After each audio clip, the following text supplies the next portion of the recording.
Zane standing by now with our forecast for back to work, and it's just as beautiful tomorrow, it looks like, than it was today. Yeah, which is great news. I mean, well, I guess not good news because then you're going to want to be outside, and when a lot of folks aren't going to be able to. But hey, it's going to be really nice for regardless of what you're doing on your Monday. A lot like today here on Sunday. We're going to have more of these gorgeous, fantastic sort of days of weather. Temperatures in the low 70s, decent amount of sunshine. There is one chance of a shower. It comes along towards midweek, maybe even an isolated rumble of thunder. But right now, this looks like pretty isolated stuff, not major rainfall by any stretch of the imagination. We'll actually start to trend upward even further in our temperatures as we head towards the weekend. We might be sneaking up towards 80 degrees before too long. Now, the last few weeks, the ground's been starting to warm up. We finally got some rainfall, and that means a lot of folks have been looking around for these sort of things. The morel mushrooms, people have been finding them out in the timber and elsewhere across the state of Iowa. These are from actually one of my old teachers, Kara Cruz, up in Boone County. Just a few here. I know some folks have much bigger hauls than that. Actually, if you want to send us pictures, by all means, go to that tonight.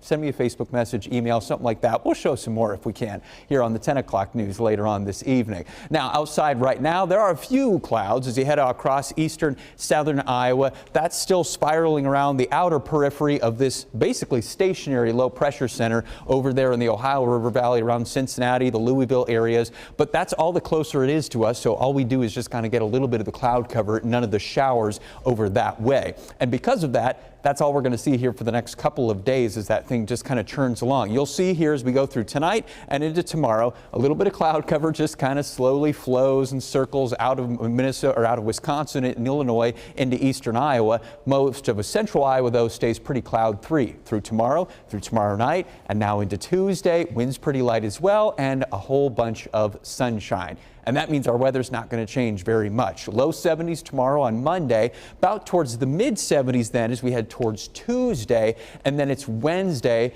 That low pressure center will finally push a little bit off to the east, unplug the weather pattern across the middle of the U.S. And that'll bring us some more cloud cover by Wednesday and a slim chance of a shower. Here, let's show you Wednesday. Watch. Clouds starting to increase. But in terms of rainfall, it's looking fairly spotty. It looks like this moisture that comes at us from the south and west Wednesday will probably battle a little bit of some dry air below the cloud level from the north, which means it's probably not going to be widespread rain or heavy sort of stuff. So maybe an isolated shower or two there. We're only going to keep the chance at about 20% or so. On Thursday, I think the chance goes away unless you're in maybe far southern Iowa. So all in all, it's a fairly dry week. Now, we mentioned the warmer weather starting to move in. There's a few numbers starting to show up in that 80-degree mark by the time we head towards Mother's Day and into next week. Also, things are generally trending above normal, so fairly warm and fairly dry is the theme here in the 8-day forecast and possibly beyond.